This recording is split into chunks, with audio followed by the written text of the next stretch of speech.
From folklore and fairies to monsters and mysteries, it came from the Maritimes. 1 foot in the grave, but in a much more suspicious way than you would think. My co-host, Chelsea. The thing that haunts you if you don't send that chainmail to 10 people. My co-host, Evan. Howdy, everyone. Welcome to It Came From The Maritimes. Today's topic are the studious spirits that haunt maritime universities in our Maritime University Ghosts Part 2, Mount Allison. As a warning, this episode discusses death, suicide, and substance abuse. So Chelsea, today I came in here thinking, I'm going to talk about Maritime University Ghosts just like last time in one of our earliest episodes. I think our fifth. Yeah, and I thought I was going to do a slew of different universities, but then I got to Mount Allison and just found like 3 different stories there, and I was like, well, I guess we're just hanging out in Sackville, New Brunswick today. Honestly, there's a ton of stories there. When I was applying for universities, I did a tour of Mount Allison since it's just a few hours away. And I remember even on the tour, they told us a couple of ghost stories. So I'm so excited to revisit them. Yeah. So speaking of our early episodes, this is actually coming out pretty close to our 1-year anniversary, I believe. It is. Yes. This should be releasing 1 day before the anniversary of when our first episode did. Awesome. So thank you for everyone who's listening. If you want to hear more stories, there's apparently a whole year's worth of them. So please check out our back catalog. And again, if there's anything that you want to hear about, then please send us a message. Absolutely. Thank you so much for hanging out with us this past year. Yeah, so let's get started here. So, like I said, when I was searching for more haunted maritime universities, I found quite a few from Mount Allison, or Mount A as it is affectionately known. It's a relatively small school, so I was kind of surprised to see so many stories coming from there. Mount A is a small liberal arts university located in Sackville, New Brunswick. It was founded in 1839 and has about 2,500 enrolled students. But of those students, how many do you think have seen a ghost? Hopefully tons of them. I hope so too. I mean, it seems like it based on the amount of stories there are. Well, you've got to assume if there's more than one ghost hanging about, people have seen them. Exactly. So the first story is probably the best known, and it's the haunting of Hart Hall. Hart Hall is one of the older buildings on campus and was once home to the Conservatory of Music and the Women's Residence. The Allison Hall section of the building was demolished in more recent times to make way for the university library.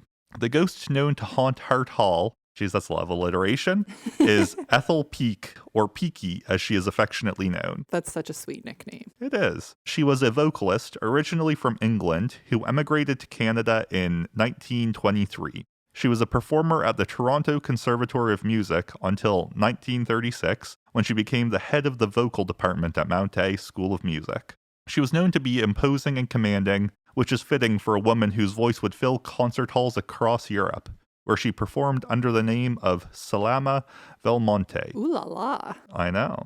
She was known as a great teacher who inspired the careers of many of her students. She was also known to wear a lot of costume jewelry, and it was said that you could hear the layers of bracelets clanging together far before you would see her walking in the hall. Unfortunately, in 1950, she suffered a heart attack.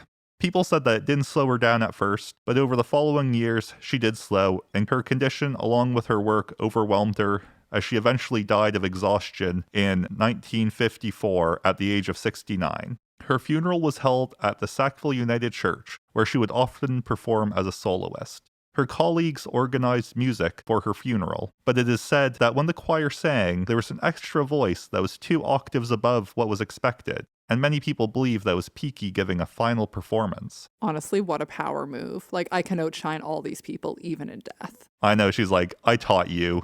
I know how you do this, but I'm going to do it better, even though I'm dead. I like her style. So do I. So it is said that following her death, there have been many unexplained incidents in Hart Hall, in particular with the destruction of Allison Hall, which seems to have disturbed her spirit and made her much more active. People will often hear operatic arias down the staircase of Hart Hall, but cannot find the source. They will also hear unexplained footsteps, doors mysteriously opening and closing, and the noise of tinkling jewelry. There have been reports of glowing purple lights from the building late at night, and reports of students saying that their tape players would have the volume lowered if they were playing types of music they believe Peaky doesn't like. Honestly, I love that. Like, apparently someone was putting just like some modern music on it, and then they would turn up the volume a bit, and then the volume would just gradually turn down on its own, and then they would turn the volume back up again, and it would just start gradually turning back down until eventually they did that 3 or 4 more times, and the machine was just turned off. Peaky's still trying to educate people on good music, even in the afterlife. I know, she just wants them to be listening to the good classics. While her spirit is known to be relatively harmless, there is one incident of possible harm caused by Peaky's spirit. There was a student from the football team studying one evening when he saw the apparition of Peaky. He was frightened and began running towards the stairs. Reports differ, with some saying that he fell on the stairs, and others saying that she pushed him down the stairs. Either way, he had his leg in a cast for quite a while after that. Oh my goodness. I know. So, I mean, I don't know what this guy did to offend her, but apparently she might have either wanted to spook him or a bit more malicious. Peaky was not impressed. Yeah, because that's the one story I could find of people actually seeing her. Oh, I'm so curious to know what could have possibly happened to enrage her so. But I guess we don't know. So we'll move on to our next story. And the next ghost, or possibly multiple ghosts, are the ghosts of the tunnels under Mount A. Okay, well, I feel like tunnels in general, there's just creepy stuff going on down there. Exactly. Many of the buildings on campus are connected by underground service tunnels that connect utilities to the buildings and allow for centralized maintenance. The tunnels are not usually open to students, but there are occasional tours to show people around. It is said that during their construction, several workers died during an accident, and that their ghosts still wander the tunnels. One of the residences, Thornton House, has a locked door in the lounge that leads to the tunnels. Students say that strange sounds will occur, sometimes in the day, but often at night when people wouldn't be working in the tunnels. They also say that often there are sounds as if people are getting closer to the door, and sometimes even knocking on the door. Okay, don't love that. No, same. So there's a keycard reader that can open the door, like one of those little scan card things. And people say that often it will be seen lighting up as if people are trying to enter the tunnels, even if no one is around.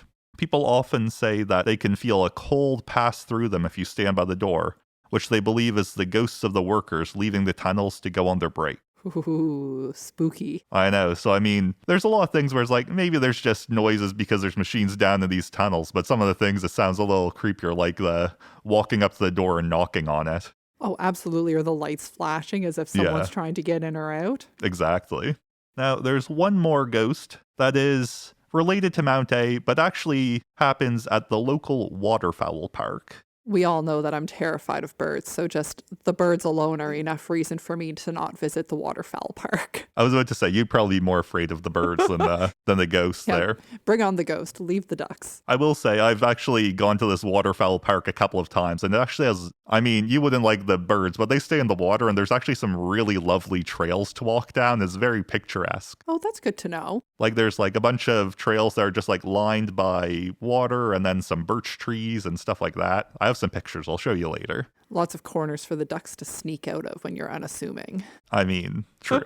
So this ghost is known as the Bard of the Waterfowl Park, and people believe that it was the ghost of the poet John Thompson, who was a faculty member of Mount A English department. He unfortunately suffered from mental health issues as well as alcoholism.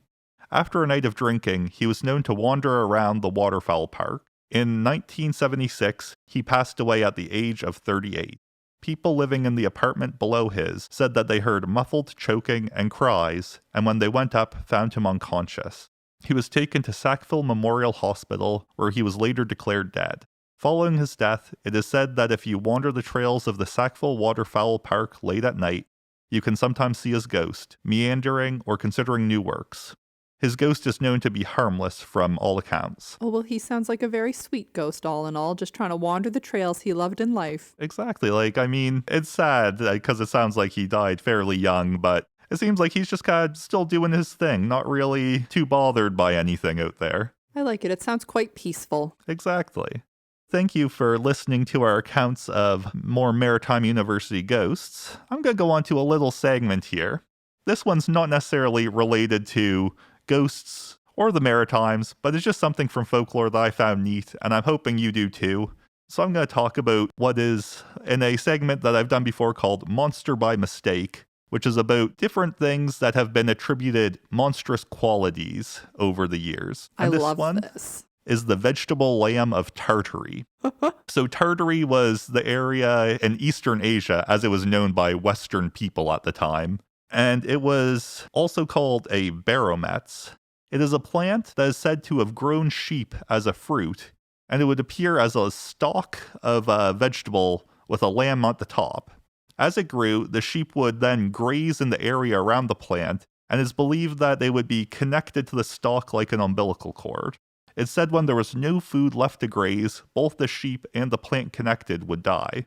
It was described as being a true animal with a regular meat anatomy of the sheep. That sounds... The meat anatomy. Meat anatomy. And then regular plant anatomy of the plant part.